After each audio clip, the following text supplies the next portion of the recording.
नमस्ते, मैं डॉक्टर अनीशा गुप्ता हूँ। मैं एक आई स्पेशलिस्ट हूँ। आज हम डिस्कस करेंगे कि प्रेगनेंसी में आँखों में क्या क्या चेंजेस आ सकते हैं।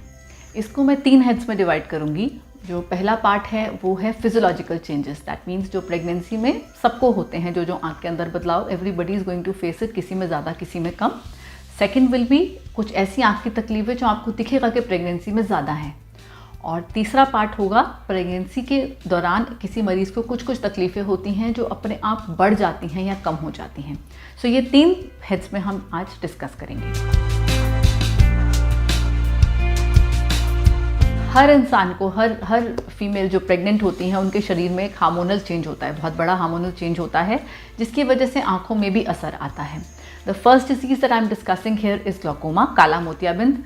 हमारे जो मरीज़ काला मोतियाबिंद के हैं, अगर उनको प्रेगनेंसी हो जाती है ऑन अ नॉर्मल फिजियोलॉजिकल वे, जो प्रेगनेंसी है वो आँख के प्रेशर को हल्का सा कम ही करती है। तो एक तरह से ये एक अच्छी चीज़ होती है। लेकिन दूसरी तरफ जिस इंसान को ऑलरेडी काला मोतियाबिंद है, उसकी काला मोतियाबिंद की दवाइयाँ चल रही हैं, तो वो दवाइयाँ जो हैं वो हमें कुछ रिस्क होते हैं, specially in the first trimester, और हमें दवाइयाँ बंद करनी पड़ती हैं, जिस दौरान हमें ग्लूकोमा को, काला मोतियाबिंद की मरीज़ की आँख को बहुत क्लोजली मॉनिटर करना पड़ता है कि कहीं नुकसान ना हो। कुछ ही दवाइयाँ हैं जो हम सेफली दे पाते हैं, उनमें भी बिल्कुल सेफ़ तो कोई भी दवाई नहीं होती है, लेकिन we have to definitely reduce the number of eye drops, जिसकी वजह से कुछ ग्लूकोमा पेशेंट्स में तकलीफ़ बढ़ सकती है।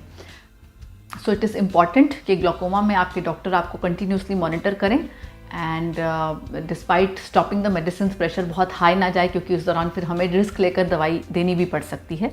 दूसरी चीज़ जो बहुत कॉमनली बहुत पेशेंट्स में देखी गई है, again it's a physiological change, जैसे प्रेगनेंसी ख़त्म होती है तो वापस बॉडी नॉर्मल पे आ जाती है, is an increased dryness in the I, again because of hormonal changes. आँख में सूखापन बढ़ता है, जो टेयर फिल्म होती है वो थोड़ी सी अनस्टेबल हो जाती है, तो आँख में थकावट, आँखें बंद करने को मन करना, आँख से पानी गिरना, आँख बार बार ब्लिंक करने को मन करना, सूखी सूखी महसूस होना, ये सब प्रॉब्लम आप फेस कर सकते हैं। सिंपल सा इलाज होता है, सेफ आई ड्रॉप्स होती हैं, वो आई ड्रॉप्स आप डाल सकते हैं बिना प्रॉब्लम के, and you would be okay. तीसरी चीज़ जो आप देखेंगे, नंबर आ जाना। बहुत लोगों को प्रेगनेंसी और लैक्टेशन में पावर आ जाती है, नंबर आ जाता है। This generally occurs because of water retention, जिसकी वजह से कॉर्निया का शेप और थिकनेस इंक्रीज हो जाता है।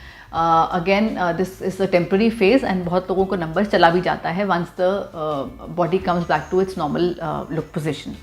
तभी इसी वजह से जो है, it is not recommended to undergo spectacle removal surgery, LASIK या रिफ्रैक्टिव सर्जरी हम इस टाइम पे अवॉइड करते हैं जब पेशेंट प्रेग्नेंट है या लैक्टेटिंग है, क्योंकि नंबर स्टेबल नहीं होता है, नंबर चेंज कर रहा होता है। चौथी चीज़ है बीपी या शुगर। दैट मीन्स जिन लोगों को प्रेगनेंसी में बीपी या शुगर आ रहा है, जेस्टेशनल डायबिटीज़ आ रहा है, वो एक फिजियोलॉजिकल चेंज होता है, आँखों को अफेक्ट कर सकता है। ज़रूरी नहीं है करे, ज़रूरी नहीं है कि करे, जनरली नहीं होता है, क्योंकि जेस्टेशनल डायबिटीज़ में सिर्फ कुछ समय के लिए आपका शुगर लेवल हाई जाता है, and if it's controlled it generally doesn't affect the eyes. So जब तक बहुत हाई लेवल्स बहुत समय तक नहीं रह रहे हैं, तब तक अफेक्ट नहीं करता है। जैसे ही प्रेगनेंसी ख़त्म होती है, अगर आपका बीपी शुगर नॉर्मल आ रहा है, तो फिर से आपकी आँख नॉर्मल हो जाती है, कोई ऐसी दिक्कत वाली बात नहीं होती है। पांचवी चीज़ है आँख के अराउंड पिगमेंटेशन आना।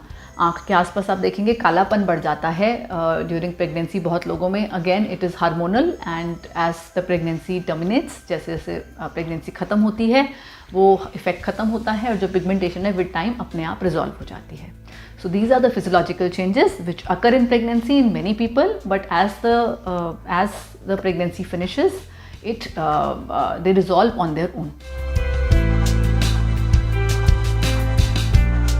उसमें से जो पहला तकलीफ़ है वो है CSR। CSR का मतलब ये होता है सेंट्रल सीरस कोरियोरेटिनोपैथी, जिसमें हमारे रेटिना में देखने वाले हिस्से के नीचे पानी भर जाता है।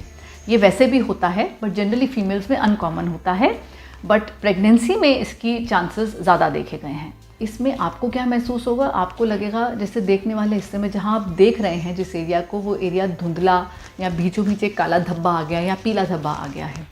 सो वो आपको प्रॉब्लम महसूस हो सकती है। कुछ लोगों में ज़्यादा सवेयर हो जाता है, तो उसमें एक retinal detachment, exudative retinal detachment भी हो जाती है, मतलब पर्दे के पीछे इतना पानी भर जाता है कि काफ़ी धुंधलापन आ जाता है, दे आर सीरियस केसेस जिसमें हमें ट्रीटमेंट की ज़रूरत पड़ती है, बट अगर माइल्ड केस है, माइल्ड केस ऑफ CSR है, तो जनरली इलाज की ज़रूरत नहीं पड़ती है। जैसे प्रेगनेंसी टर्मिनेट होती है तो वो टाइम के साथ रिजॉल्व हो जाता है। अगर नहीं होता है तो हम लोग लेज़र वगैरह कर सकते हैं, बट हमें लेज़र से पहले एंजियोग्राफी करनी पड़ती है देखने के लिए कि लीक कहाँ से आ रहा है, पानी कहाँ से रहा है, which we can not do during pregnancy.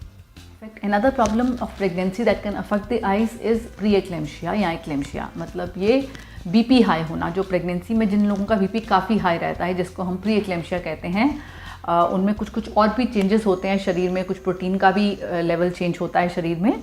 And जब BP ज़्यादा होता है तो वो आँखों को अफेक्ट करता है। किस तरह से अफेक्ट करता है? वो आँख के अंदर खून के धब्बे क्रिएट कर सकता है, कोलेस्ट्रॉल के धब्बे क्रिएट कर सकता है, इनको हम लोग कुछ खून की कमी प्रोड्यूस कर सकता है, देखने वाले हिस्से पे सूजन क्रिएट कर सकता है। All these issues can occur because of raised BP बढ़ने की वजह से आँखों में ये सब दिक्कत आ सकते हैं। अगेन मरीज़ को लगेगा जैसे धुंधलापन आ गया है आँख में। As the pregnancy is controlled, the pregnancy is terminated, BP control करने के बाद धीरे धीरे ये रिजॉल्व हो जाता है। कई बार हमें ट्रीटमेंट भी देनी पड़ती है। Again treatment includes lasers and injections, जो मरीज़ स्पेसिफिक होता है, which needs to be done after the delivery. Pregnancy is a state जिसमें आपके ब्लड में थोड़ा सा गाढ़ापन होता है, उसमें क्लॉटिंग का रिस्क रहता है। So these clots can occur in the eye at any time. Again जिन लोगों को ज़्यादा रिस्क रहता है, जिनके शरीर में ऑलरेडी क्लॉटिंग का रिस्क है, उनको ज़्यादा चांसेस बढ़ जाते हैं। They can present as vascular occlusions of the eye of the retina, जिसमें आपकी आँख की नस बंद होती है तो अगेन दिखना बंद हो जाता है। खून की नस बंद होने से खून फटता है आँख के अंदर, आँख में खून के धब्बे होते हैं, मरीज़ को दिखाई देना एकदम से कम हो जाएगा। Requires treatment depending upon the condition of the eye. आपके आई डॉक्टर डिसाइड करेंगे कि आपको क्या ट्रीटमेंट की रिक्वायरमेंट है। यही चीज़ आपके ब्रेन में भी हो सकती है। जो हमारा ब्रेन का विजुअल एरिया है, कॉर्टिकल एरिया है, जहाँ से हमारा विजन बनता है ब्रेन का, अगर उस एरिया में कोई इन्फाक्ट होता है, कोई खून की कमी बनती है क्लॉट की वजह से, तो अगेन पेशेंट को दिखाई देना कम हो सकता है, जिसको हम कॉर्टिकल ब्लाइंडनेस कहते हैं। अनफॉर्चुनेटली इसका कोई इलाज नहीं है। जैसे जैसे बॉडी रिकवर करती है वैसे वैसे विजन बेटर आती है। पूरी आए नहीं आए, ये केस टू केस डिपेंड करता है।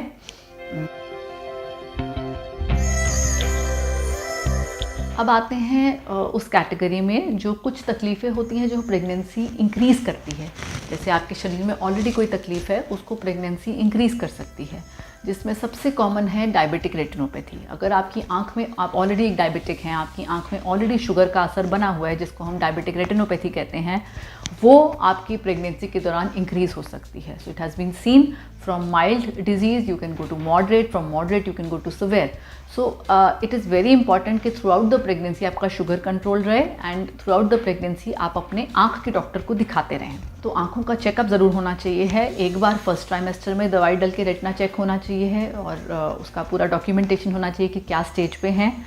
आफ्टर दैट अगर आपको फर्स्ट ट्राइमेस्टर में माइल्ड टू मॉडरेट डिजीज़ है तो हर 3 महीने में चेकअप होना चाहिए है, और अगर सिवियर डिजीज़ है तो हर 1 से 3 महीने में, दैट मीन्स बिफोर 3 मंथ्स आपका चेकअप होना चाहिए। अगर आपके डॉक्टर को लगता है कि तकलीफ बढ़ रही है तो लेज़र की रिक्वायरमेंट भी हो सकती है, which can be done during pregnancy. दूसरी चीज़, कुछ तरह के ट्यूमर्स होते हैं जो कि प्रेगनेंसी में देखा गया है कि बढ़ जाते हैं, अगेन हार्मोनल चेंजेस की वजह से। ये ब्रेन के ट्यूमर्स होते हैं, पिट्यूटरी एडेनोमा है, मेनिंजियोमा है। ये ट्यूमर्स देखा गया है कि प्रेगनेंसी में इंक्रीज़ हो जाते हैं, और इनका असर भी आँख पे होता है, क्योंकि आँख की नस पे हो सकते हैं या ये आँख की नस पे दबाव क्रिएट कर सकते हैं, जिसकी वजह से धुंधलापन महसूस हो सकता है। तो बेसिकली इसका पर्पस सारी बात बताने का ये है कि कभी भी आपको प्रेगनेंसी में लगे कि आँख में नज़र कम हो रही है तो उसको भूलिएगा नहीं, उसे इग्नोर मत करिएगा, बिकॉज बहुत सारी तकलीफ़ें हैं जो प्रेगनेंसी में आ जाती हैं आँख में, और उनको हमें ट्रीट करना ज़रूरी होता है। तो it is important that you show to an ophthalmologist. अगर आपको उस दौरान आँख में कोई भी दिक्कत, धुंधलापन स्पेशली महसूस होता है, तो उसको इग्नोर मत करें, ज़रूर दिखाएं अपने डॉक्टर को।